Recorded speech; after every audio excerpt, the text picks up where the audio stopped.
Hello, ladies. Welcome back to Menopaulistic Minds. And I have one of my favorite coaches here today. I'm so excited to share with you because this lady has, I've, I've known her for, gosh, for a few years because we both are coaches in a singles group, right? Yeah. Um, and she's a Coach Peggy's a poet, and I listened to her poetry and joined her group because I loved it, and then I bought her book because I loved it, and then I gave it away because I loved her, and now I need to buy another one. so I'm excited that you're with me today, and we're going to share your journey. In the beginning of every episode, I ask the same question. Peggy, tell us about your menopause journey. The good, bad, the ugly, the whatever, and it might be great and flowers or it might be miserable. We just want to know because every woman is different and we're all the same at the same time. So, what was Mhm. your journey like? And Well, when you asked me that question, I was like, because I'm through the worst of it now. yay! Um, but yay, yeah.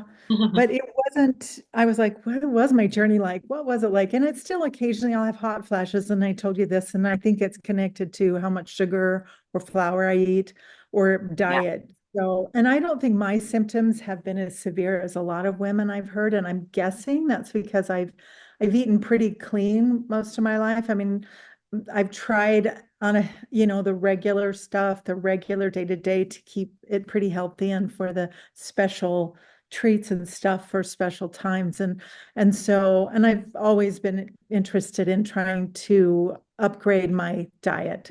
So I think it's not been as severe, um, but I did go through struggle in my previous marriage. So you and I met when we were both single, right? Yeah. Where Yeah. Yeah, so we both have been remarried now, and I was in a 34-year marriage, and I wrote a lot of my poetry during that time. And and when How, you ask, mind if I ask, how old were you when you started writing poetry?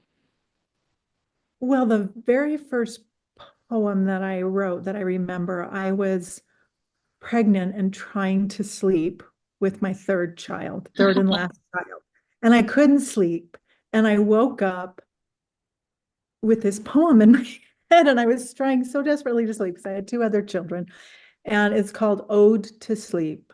That oh Sweet. sleep, oh sweet sleep. Please take me away with a something draw. I can't remember the whole thing anyway. It's short, but it was fun and it was playful and it was about, oh, please sleep, let me sleep, you Okay. know. So So you have been a poet for quite some time, and then leading into the book, her, do you have that just so we can see for those of us that are look okay, so she said this one specifically was the one that you started writing towards the end of your last marriage, correct? well, I've written these poems probably starting in 2009, 2010. Okay. Now, they started coming to me. I mean, I wanted to write, and I was doing something called morning pages, and I'd get bored. So I'd start rhyming, and then these poems would start to come out. And it was so fun. I would spend hours. One time I remember I had a poem come to me while I was in the shower, and I got wrapped in my towel, and I sat on my bed for like 2 hours writing this poem coming, and I didn't want to lose it.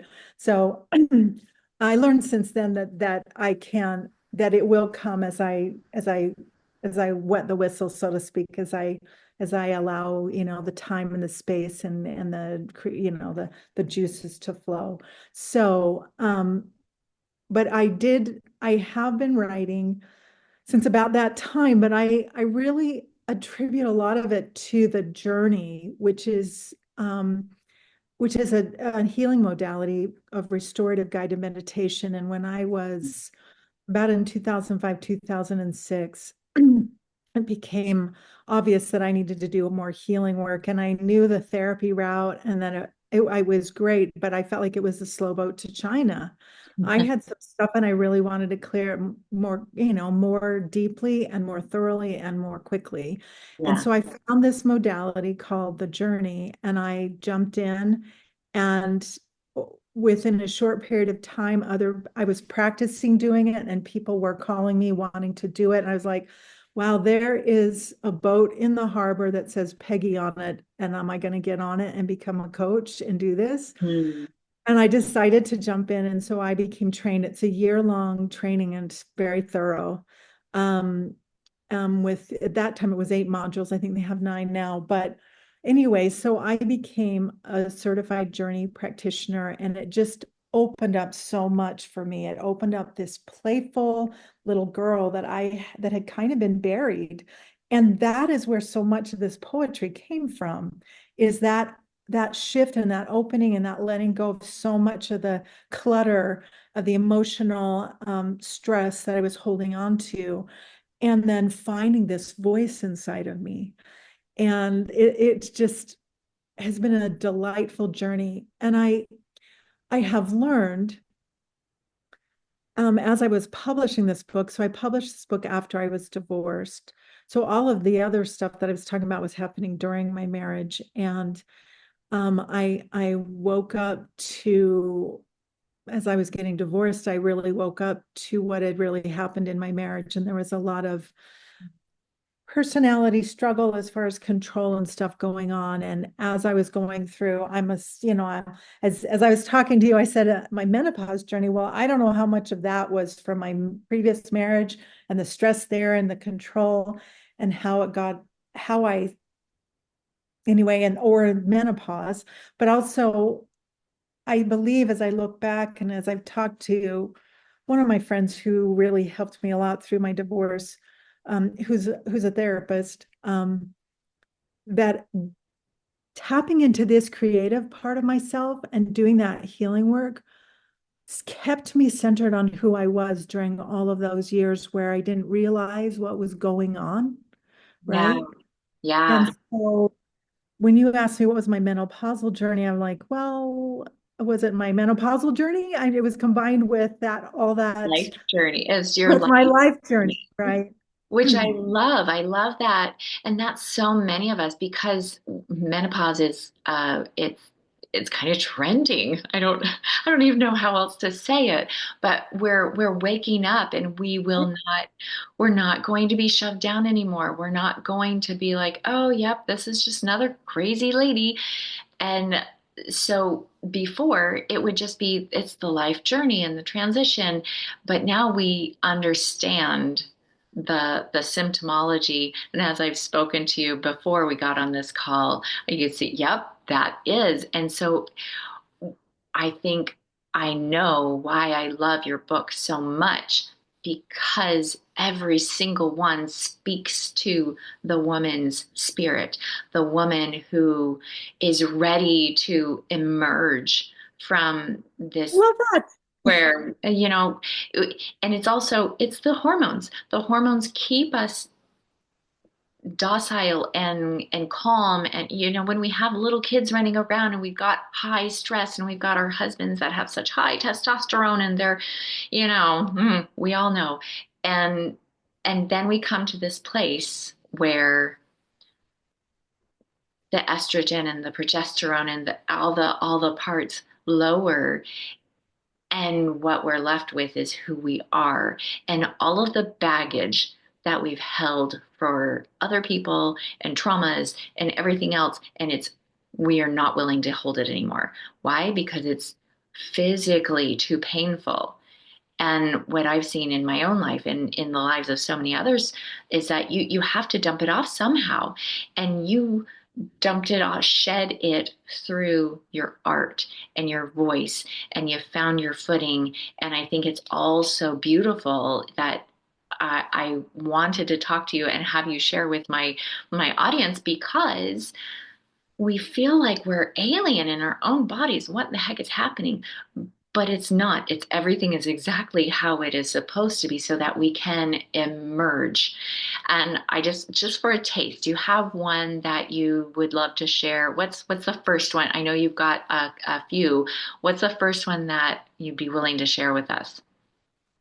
So, the first one that came to mind when you asked me that, came late, like probably probably within a year and a half of finding out that I was getting a divorce. It's not what I wanted. He's the one that came to me and said he wanted a divorce. So this was like a year and a half before that. And things were, ramping up. We were getting more and more distant. And I believe as I look back that part of that is because I did so much healing work during the marriage that I was no longer willing to be in that old system. And like you said, I'd shed a lot of things. I had taken too much responsibility for other people, and I needed to take responsibility for me Yeah. now, right? And women are naturally other oriented, and that is the way God designed us. And that's so that children will survive. Right, right. There's purpose. Yeah, that's a purpose. But so I woke up one morning, and this poem is called She, which I think is apropos to she Yeah. said. Oh, Um, I just want for people that are able to see you, I want to point out that you're not an artist, but you are. Peggy did all of the coloring pages. So in the, okay, this also is just the funnest part. There's the poetry, which is amazing and soulful and beautiful. But then you get the therapeutic aspect where you get to color the pages, and they're so fun. And I could not yeah. believe that you weren't like, didn't just grow up drawing. So, little side note. Well, thank you so much. I actually, when I was a girl, I loved to draw, but I soon found music and dance and became a musical theater performer and an actress. So, which is part of why I think the poetry is so fun for me to read because it brings a punch with it, and I want to bring across my point quickly and easily and beautifully and in a fun, playful way, which to me was not the way I was raised. Yeah. This playfulness of this poetry has emerged as the truth of who I am, but it's not who I saw myself as, when I was growing up and even through much of my previous marriage. So, yeah, so I wanted to do the coloring pages in the book, and there's pages to journal as well, your own thoughts. And I'm starting a group around this soon, but we'll talk about that later. But I'll give you this poem, okay? Awesome. She, I'll be quiet. so I seriously, I woke up one morning and this poem started writing itself. Love it. She, she came to me this morning, the one who's all grown up, the one I've needed all along to say, this is enough. I don't think that I know you. How do you get in here? You've always been somebody else, a longing felt so dear. She's calling me to action, here to help me win the battle I've been fighting to find the strength within. But I've not known to capture what it might be like to be the person out there that seems to get it right, to stop and start and finish and move in one straight line, to make whatever happen and make it all be mine. She came to me this morning, someone else's strong, so still and sure and steady, like she's been here all along. How did this ever happen? Was this the always plan? This wish, this want, this mystery came from foreign land? She came to me this morning and said to stop the whine. She said that I am ready to make my life be mine. It's not about the wish now. It's all about the do. My want and will have grown enough that I can follow through. She came to me this morning. I still don't understand. I know she's me, but can it be that she's my biggest fan? I am so in love with that one. It just I think it does speak to every woman because we we're like we have this longing to be accepted, right? We look outside, please love me, please love me, please love me. And we have to be our biggest fan. We have to realize, oh, yes, I have always loved myself, this she inside of me. And when we reach our menopause journey, she comes breaking through, ready or not. And it can be painful or it can be beautiful. And usually it's both. Yeah. And so Thank you. Thank you for that. That so after that came out of you, it's just popped into my head. How long did it take you to believe it? Well, I think I was working to believe it all along. It's just, it really was a feeling. And it really was exactly what I said. I'm like, what? This has always been here, this strength, this power. And I had always looked to other people for that. But it was that was the first moment that I really like spontaneously felt it inside of me. Okay. So And did you um keep it, or was it ever a struggle to remind yourself, "Oh no, that's me. No, that's me. That's me. Remember, remember?"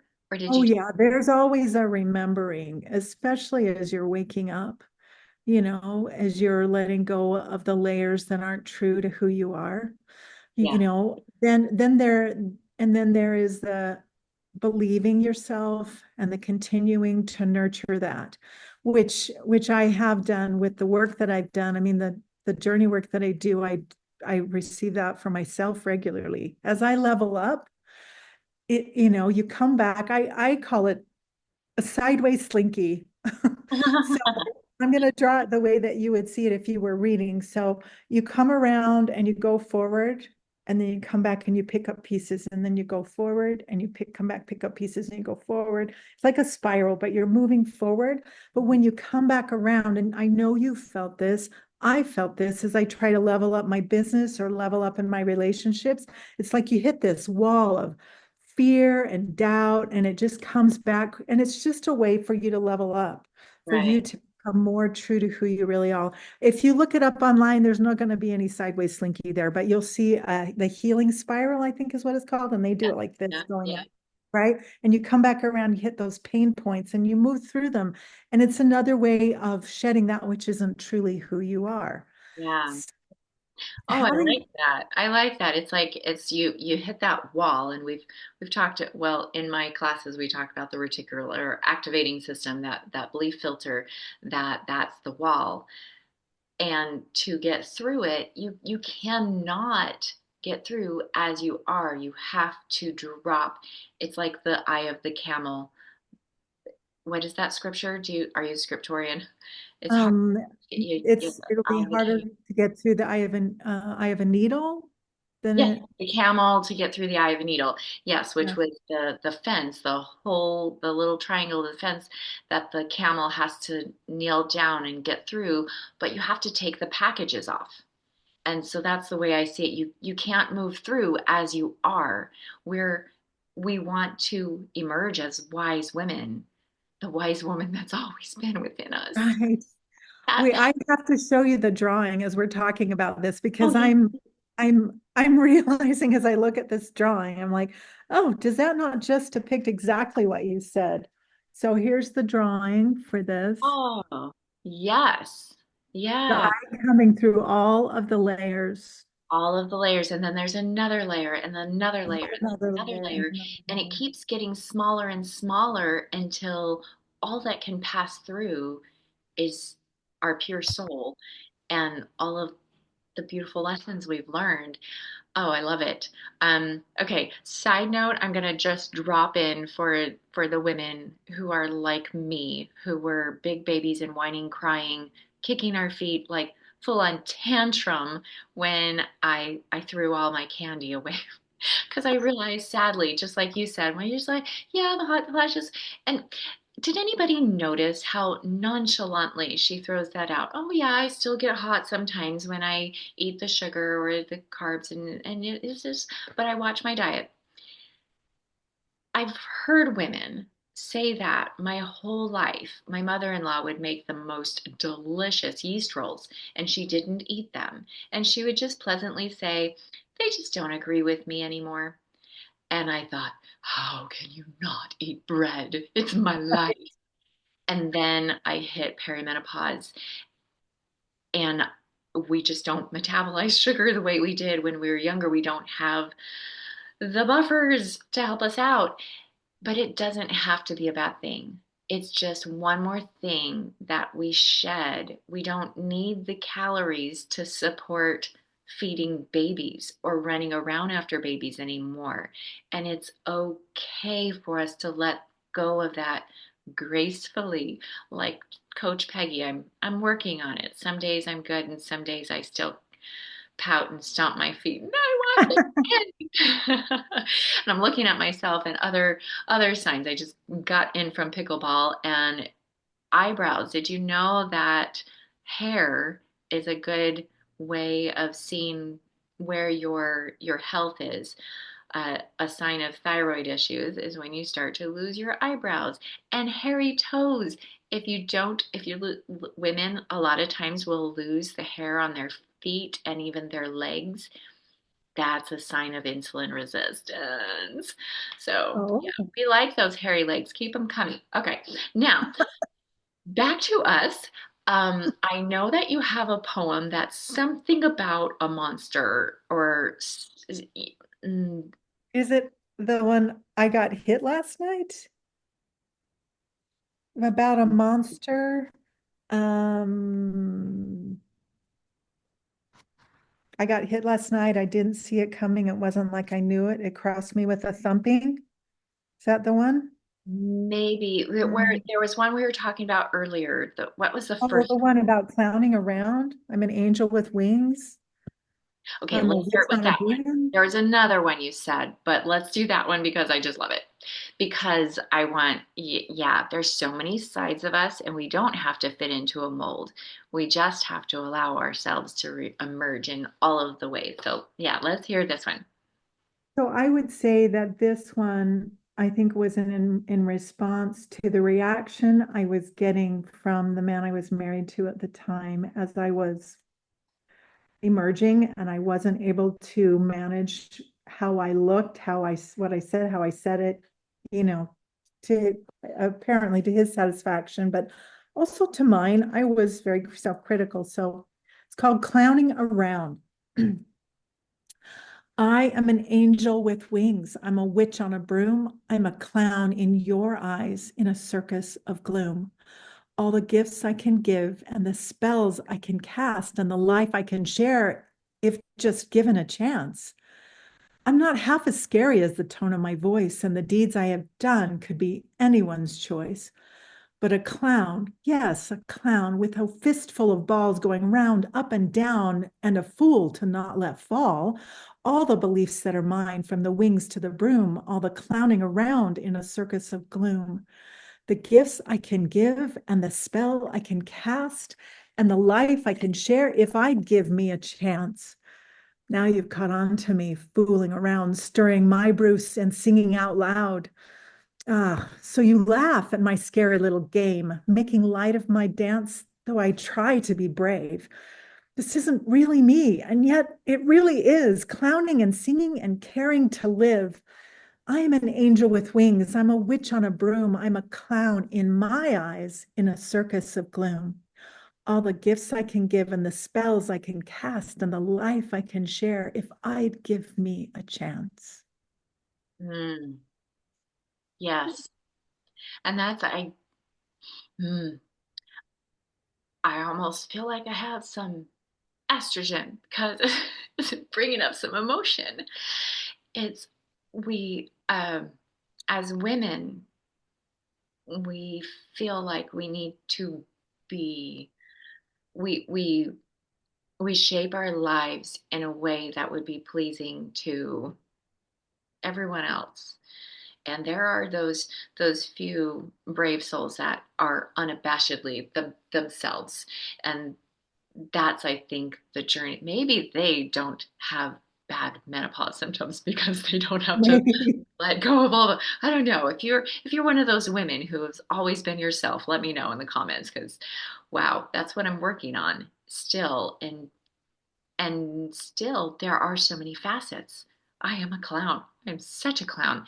And also sometimes a witch, and sometimes a monster, and sometimes an angel. And they're all me expressing me. And it's all exactly right and beautiful. I love Right, it's who we are. And we get to choose how we respond to that, but to mute our voice and not be heard keeps us from casting the spells and sharing our life. And, I don't mean spells as in witchery, but spells as in beauty and light and love. I mean, it all comes together. We Yes, are, we are, we are light and dark, and we get to choose where we land and how much light we want to share and how much light we want to be, yes, and to acknowledge that we have this very human existence.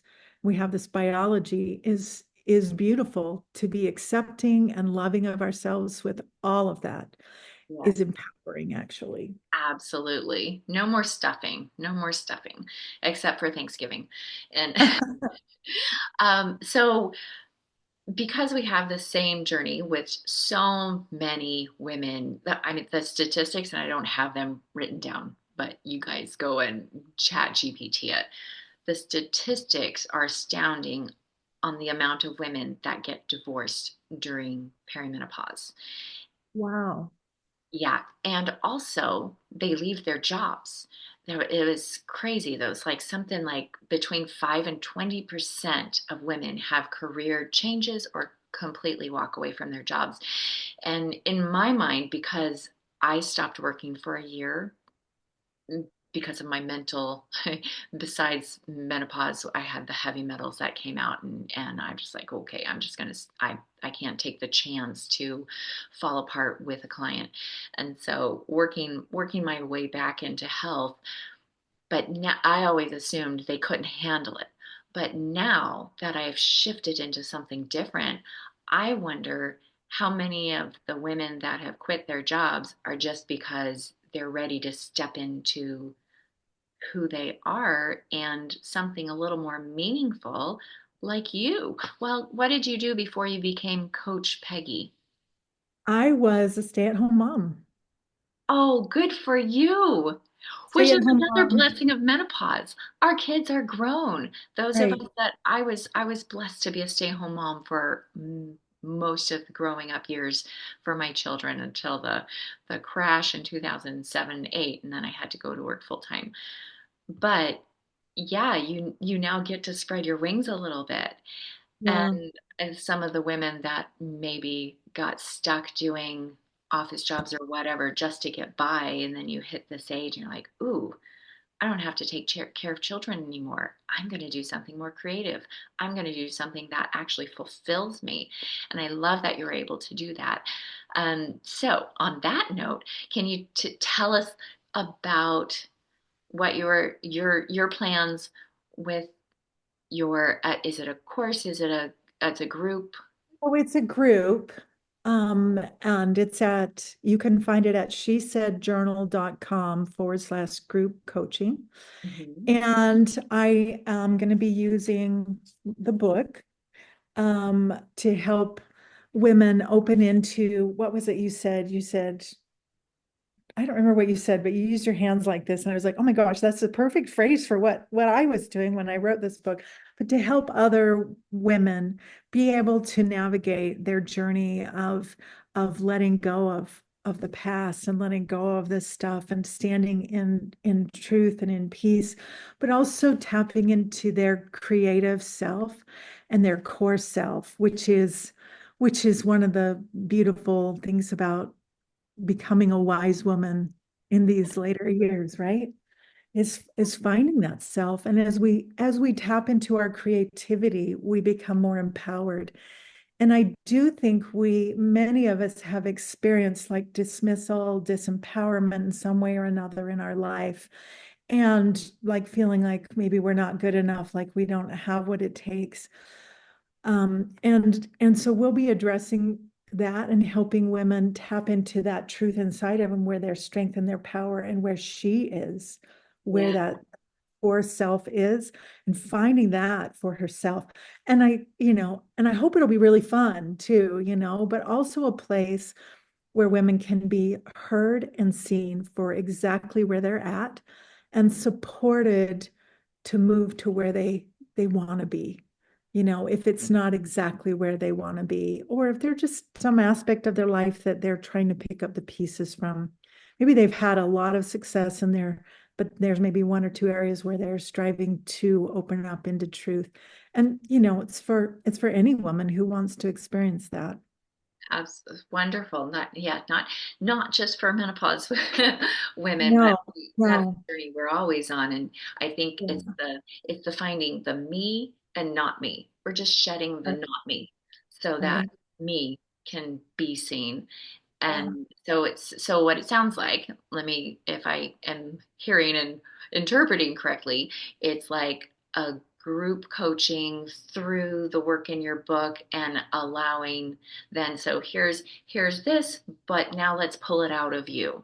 Let's give you right. opportunity, which I Yeah. love because I don't remember where I heard this, a book or a podcast talks about the statistics. I love statistics. The amount of kids that get shut down in elementary school because before then we're creative and we can have a purple sky and a red river and make wings on everything and everything has a smiley face. When you're two, the trees have smiley face, the sun, everything is happy. And then we go to school and the teachers say, no, that has to be this way and the horse can't have two heads and we have to get in line. And so our creativity is suppressed. And many of us just shut down altogether and be like, oh, okay, I get recognition when I'm scholastically inclined, when I do a good job here. And then it just, we just melt a little bit and get crunched down inside of us until the she emerges again. So I'm very excited for this opportunity to be led. So it's not, what I'm hearing is it's not for artists and creative minds only.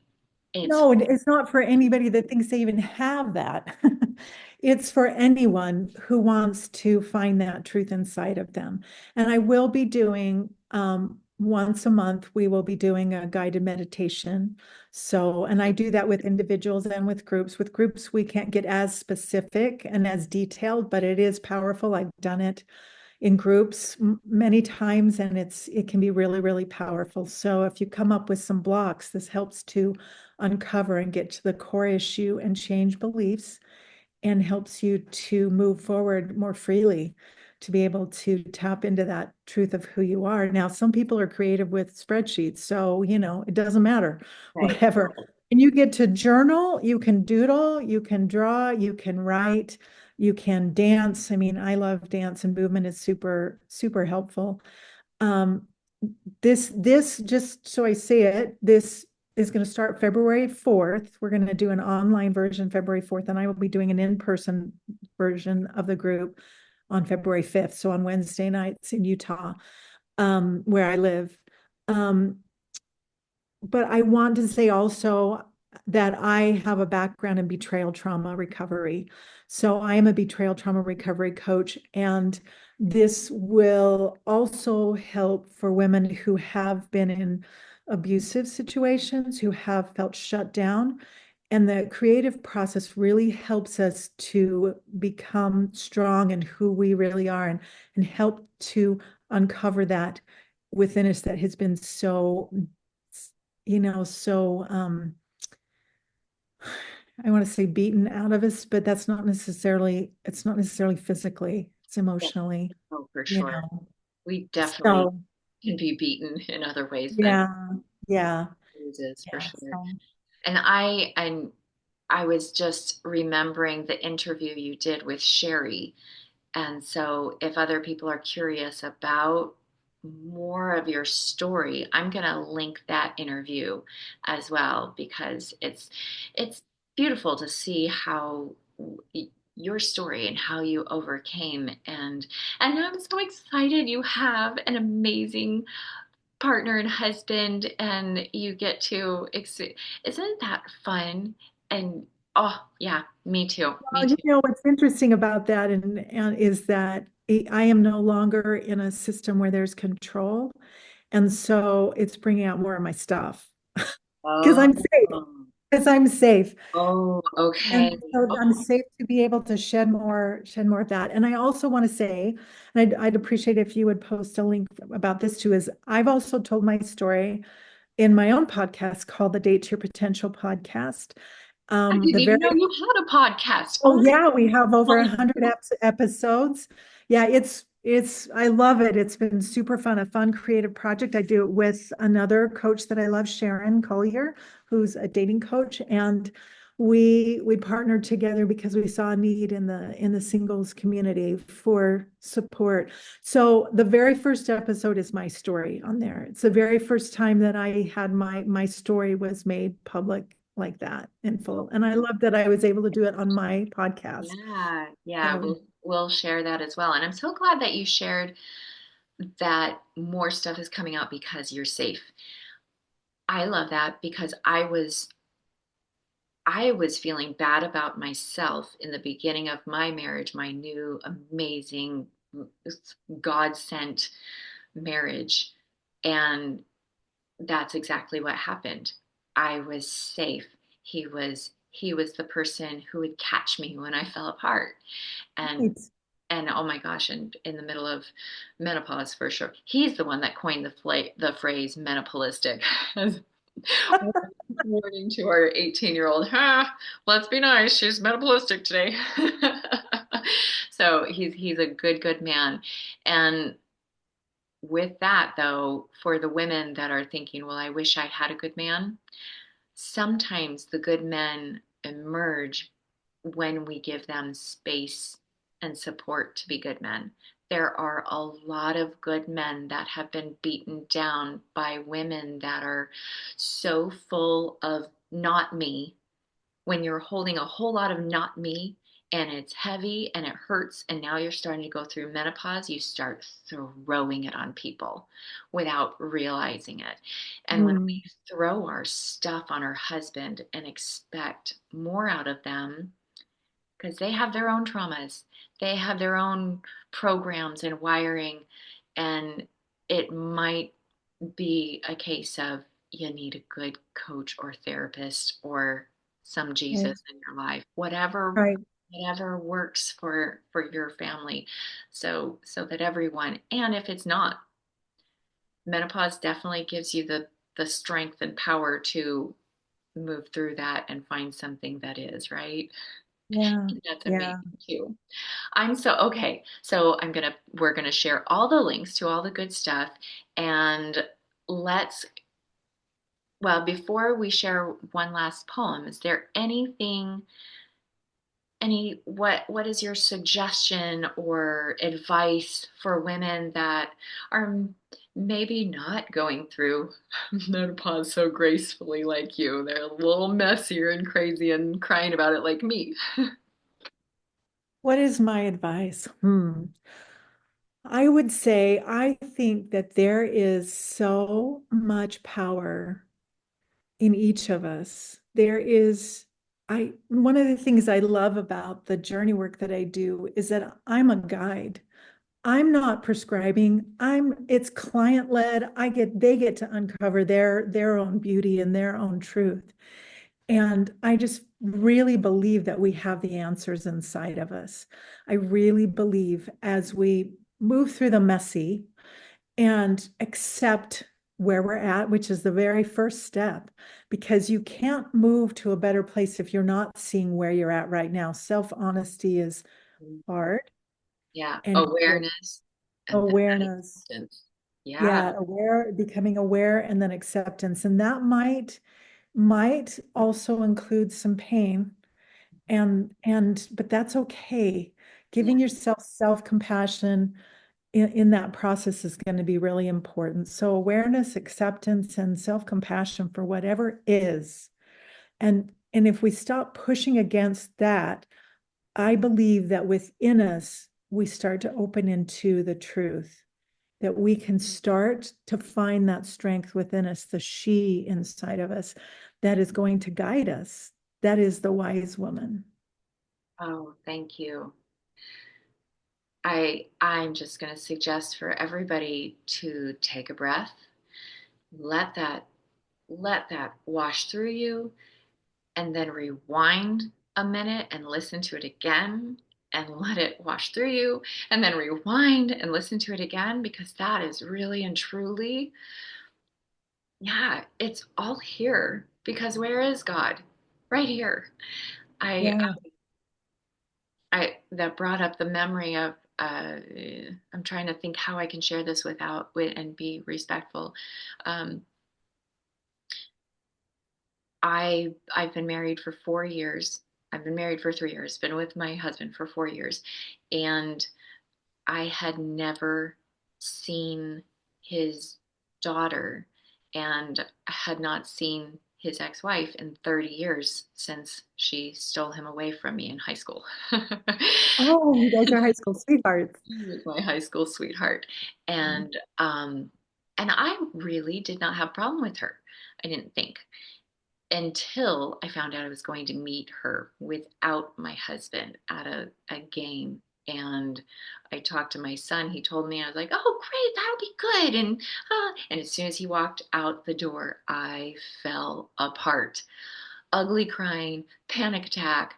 Called my sister, because we are never monsters at the same time. When I'm a monster, she's a maven, and I realized if she's a monster, I'm the maven. So I reached So, out. I reached out, and she gave me the advice that I needed. And she said, "Ruthie, this is the part where Jesus comes in. Go talk to him." And so I went to the shower and I let the water go over me. And I got to my knees and I cried. And I said, "What do I do? I'm so scared." And immediately, he didn't make me wait very long. Immediately, I heard, "That's not your pain to hold." And I wow. realized that I was holding my husband's pain because I loved him. I still love him. But I was seeing these two women through the pain, and he wasn't even judging. He loves his daughter, and he speaks so highly of her all the time. It was me that was being frustrated and judging because of his pain. And as soon as I let that go, I was fine. And I saw them the next day, and she was the most adorable girl. I mean, she's 17, so she's not a little girl, but she wasn't scary at all. She was beautiful and darling. And even his ex-wife, who was my friend for years, she gave me a big hug and crushed me with her love, and we had a wonderful time, and it was gone. The pain, when I teach classes about forgiveness, and there's always that one person, and she was that one person that I couldn't quite completely let go of the pain until I got the rebuke from God himself to say, "It's not yours." Let it go. And I opened my hands, but that didn't come from my sister or from a book or from anything else. It came from God right inside my soul. And so thank you for sharing that. And I probably took longer than I needed to. Um, but I know that everybody has that one person or five people. And even if it's something that directly happened, well, you're a trauma coach, so you tell me your thoughts on this. But even if it happened to you, it's still, why are you holding it? It's not helping to hold that anymore. And that's what Christ has asked us: just give it, let it go, give it away. um Powerful. yes. That's one of the master skills. You just demonstrated it is letting go. Oh, well, how about that?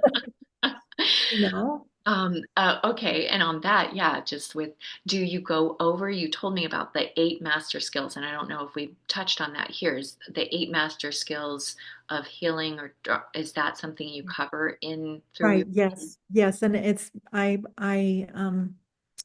learned about it after I'd written, of course, the poetry, and I'm not sure if it was after I'd published my book or not, but I was like, oh my gosh, I think most of the poems in the book cover at least one, if not multiple, of the master skills of those eight master skills.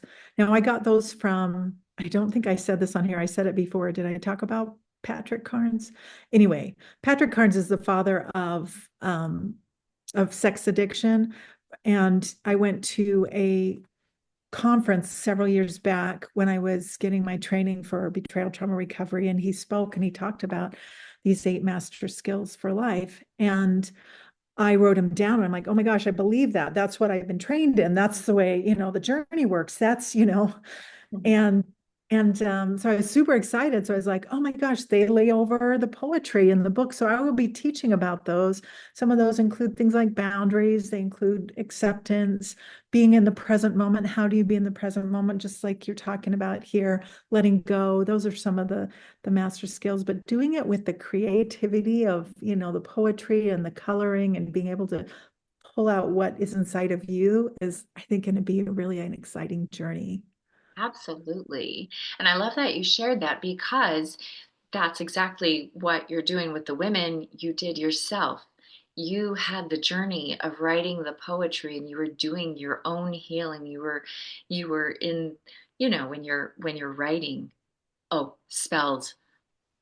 I love that somebody pointed out this spelling words together. You are casting a spell of either love or hate, whatever words are coming out. It doesn't have to be voodoo magic. It is just the feeling and the emotion, the energy that you're sending out. So, in case anybody's weird about spells. Um, Right. so now to get my menopaulistic mind back to where what I was just saying. Oh, you did it. You did it from within. We cocoon ourselves and then we emerge. And what you emerged with was the work, the healing pattern that you did. And it's so fun when you go outside then and you see, oh, that's what they teach, and that's what they teach, and that's what they teach. And then you open the scriptures with new eyes, and you're like, oh my gosh, that's what God has been teaching forever. Right.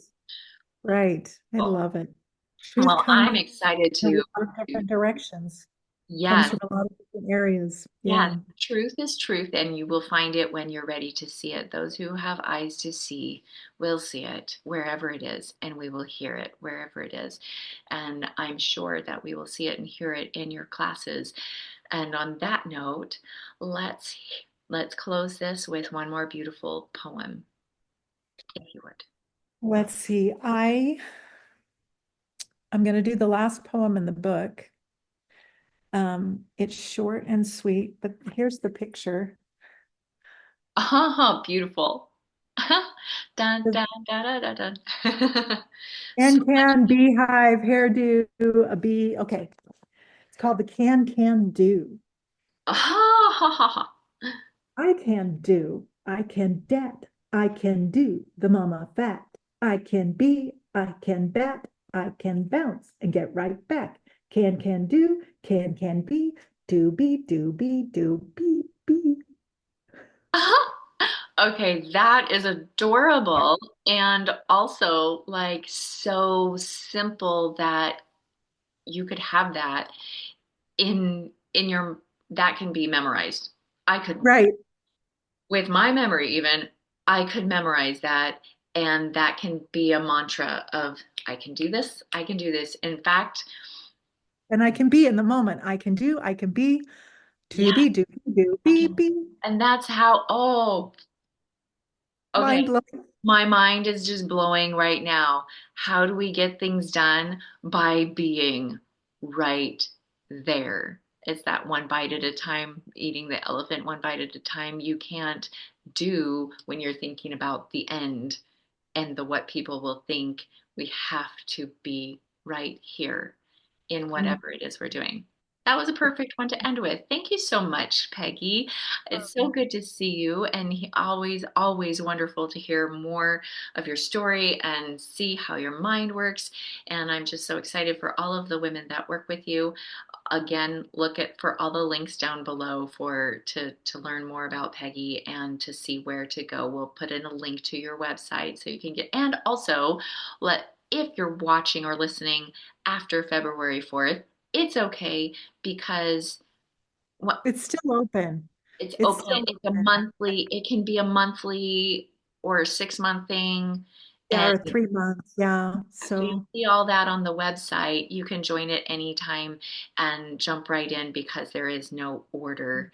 it all flows. And when you hear this is the exact right time for you. So jump I on it and love do it. something for yourself. We deserve it. As we're growing, we learn from each other, we grow with each other, and it's all beautiful. Yeah. Welcome to the rest of your life. All right. Thanks. She said Thank journal.com. She said journal.com is where you can you. find me. It's Peggy Matheson. So Perfect. thanks. And we'll put a link below as well. All right. Thank Thanks, you so much. Ruthie. Have a great day. Love you. Mwah. Bye-bye. Mwah.